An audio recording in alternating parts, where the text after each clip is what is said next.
Now, a few years ago, Volvo told us that it would go completely electric, which meant we would have to say goodbye to cars like the XC90.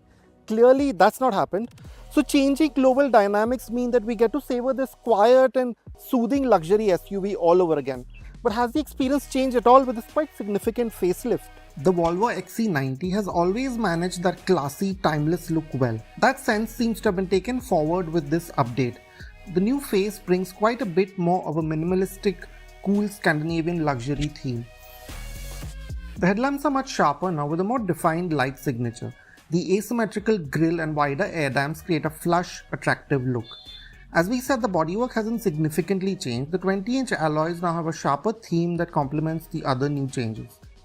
The rear sees a similar change as the front, with the quite recognizable vertical tail lamps becoming more compact and better detailed. Now at 7-seaters, one thing that you need to worry about is how much space there actually is with all 3 rows up.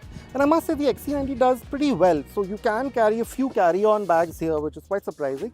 But really what you need to be doing if you have even 5 people up is this. Fold these down, which go completely flat to give you about 640 liters. And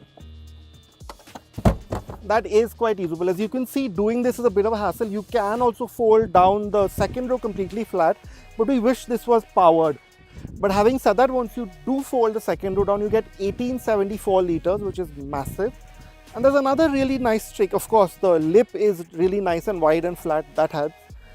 But you can lower this car to quite a deep level.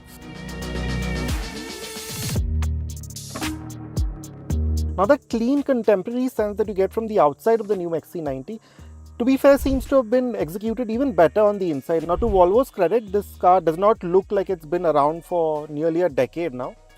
And that's because of the new sort of arrangement of the dashboard. For example, this section is completely new.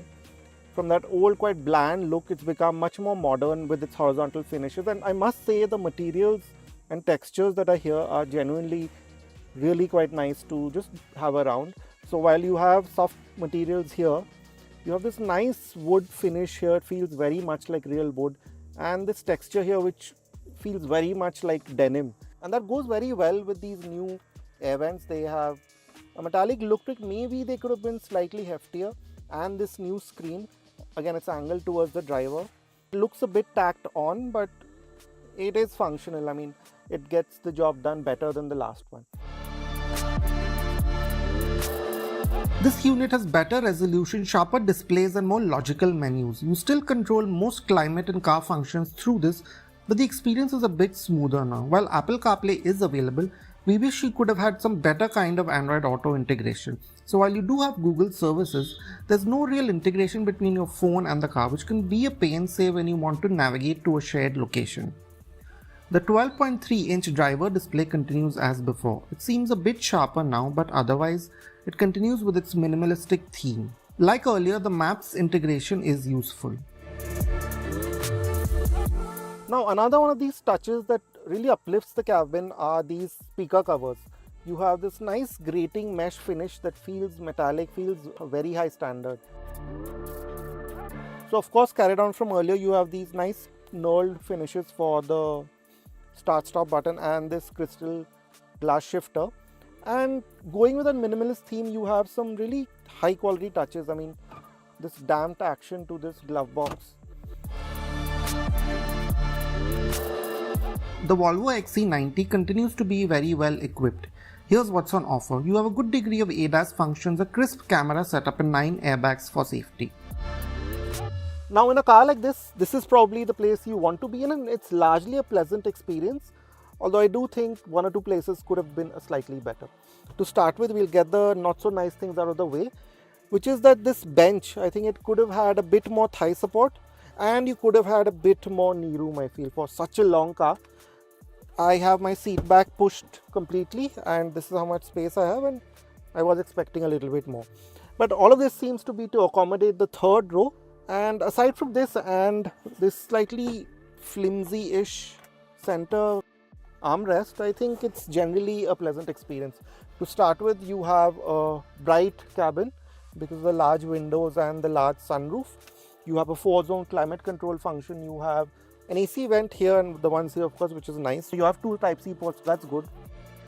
And the seat cushioning is for the backrest quite nice. So if you have a bad back, then that's not going to be a problem, and you can also recline to get yourself into a nice napping position. And similarly, the great levels of finish and quality from the front is carried over here too. So you have soft materials here, wood here, just like in the front, feel great to touch, and of course these sunshades. Storage spaces in the cabin are useful too, with large door bins and enough cup holders and chargers even in the front. You can slide and fold the second row in 3 parts, which makes for more flexibility. Now the XC90 is best described as a 5+2, and let me show you why. Now climbing in is alright. I mean, I can push this forward with this slightly inclined action, so I have a clean pass through.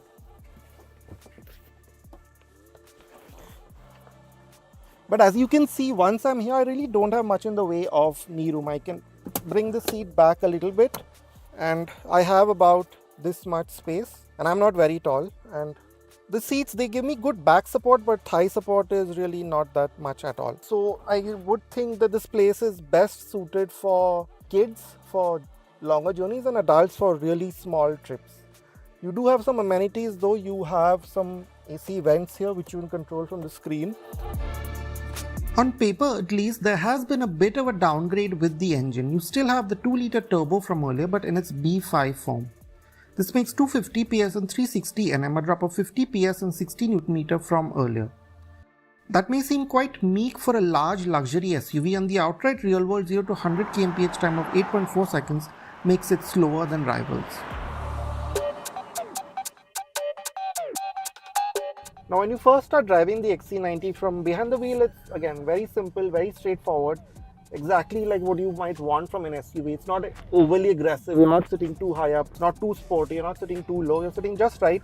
Visibility is great, these pillars aren't too large.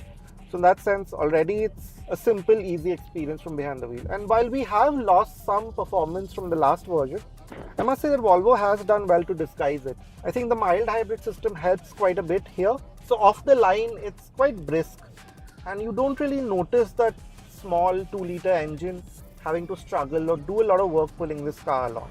And this sense seems to continue as you keep driving. Now yes, you don't have that deep, effortless sense that you get from a 6-cylinder motor in some of its competitors, but what is there is adequate. Now the only other time you do notice that you are a bit down on power is say on inclines where the motor has to work a bit harder, and that's also when you notice that the gearbox struggles a little bit, because otherwise it's almost always right on the money. In stop-start traffic or while steady at higher speeds, there's always enough grunt on tap to keep you moving seamlessly. The 8-speed gearbox reacts quickly enough to throttle input, and in calmer driving fades into the background easily. Even without a sport mode in heavier driving, the XC90 gives you quick, timely shifts that make progress brisk. All of this makes for rolling acceleration times that aren't too far away from the last version. And this also continues when you want to drive a bit briskly. The gearbox sharpens up, it gives you quicker shifts, which is surprising because this car doesn't really have drive modes in the true sense of the word. You can only choose between steering feel, you can make it firm or soft, and similarly for the suspension. It does give you a confident, if not very engaging sense when you are going a bit quicker. Now that brings me to the ride and handling character of this SUV. Again, it goes with the overall feel of this car. It's best driven a bit calmly. So as long as the roads are smooth, you have that air suspension giving you that nice cushy feel that these systems give you. So you seem to float along, the car always stays level. There's not a lot of sideways movement either, which you do sometimes expect in cars with air suspension. And it also seems to handle undulations or shallow potholes pretty well. You barely notice it in the car. As with most of these large wheel and air suspension setups, sharp bumps and broken sections can judder through into the cabin, but the good insulation helps dampen this to a degree. But Volvo has also managed to strike a nice balance between this comfort and some degree of engagement. So this car may not be the sportiest, but it's also by no means a slob. So you do have a good deal of precision and comfort. When you put it in that firm suspension setting, it sort of lowers a little bit. So you do have a bit less roll, which is anyway quite well controlled. So you notice that as long as you keep things sane, it'll flow along a road quite predictably. It'll turn into corners. Now the steering, again, it's not the most direct or precise, but it is predictable. So you always kind of know or have a fair idea what the car is doing, and that does give you a reassuring sense from behind the wheel. Now the firm steering setting, again, it just seems to add a bit more weight. It doesn't actually quicken the steering as far as I can tell. So yeah, I think it doesn't really matter that way. It just gives you that added layer of predictability, so to speak.